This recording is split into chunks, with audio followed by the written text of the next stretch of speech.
ദുർബലമായ $. പിൻബലത്തിൽ ഇന്ന് സ്വർണ്ണ വിപണി ഉയർന്നിരിക്കുകയാണ്. യുദ്ധവും സമാധാന കരാറുമായി ബന്ധപ്പെട്ട വാർത്തകൾ മാറിമറിയുമ്പോൾ ഫെഡറൽ റിസർവിന്റെ അടുത്ത പണനയ നീക്കത്തെക്കുറിച്ചുള്ള സൂചനകൾക്കായി വരാനിരിക്കുന്ന തൊഴിൽ റിപ്പോർട്ടിനായി വിപണി കാത്തിരിക്കുന്നു. ഇന്നലെ രാവിലെ സ്വർണ്ണവില പ്രഖ്യാപിക്കുമ്പോൾ അന്താരാഷ്ട്ര മാർക്കറ്റിൽ ഔൺസിന് $4,053 പരിധിയിലായിരുന്ന സ്വർണ്ണവില ഇന്ന് $4,130 പരിധിയിലേക്ക് ഉയർന്നിരിക്കുകയാണ്.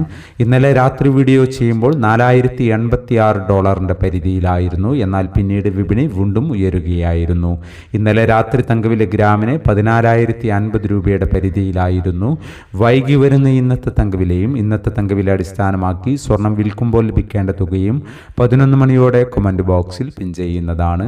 എല്ലാ വ്യൂവേഴ്സിൽ നിന്നും ഒരു ലൈക്ക് പ്രതീക്ഷിച്ചുകൊണ്ട് ഇന്നത്തെ സ്വർണ്ണവില നോക്കാം. ഇന്ന് പവന് 1,280 രൂപ കൂടി. ഇന്ന് 5/8/2026 പവന് 1,06,880, ഗ്രാമിന് 13,360. ഈ വീഡിയോ നിങ്ങൾക്ക് ഉപകാരപ്രദമെങ്കിൽ വീഡിയോക്ക് താഴെ ലൈക്ക് ചെയ്യാൻ മറക്കരുത്. Thank you for watching.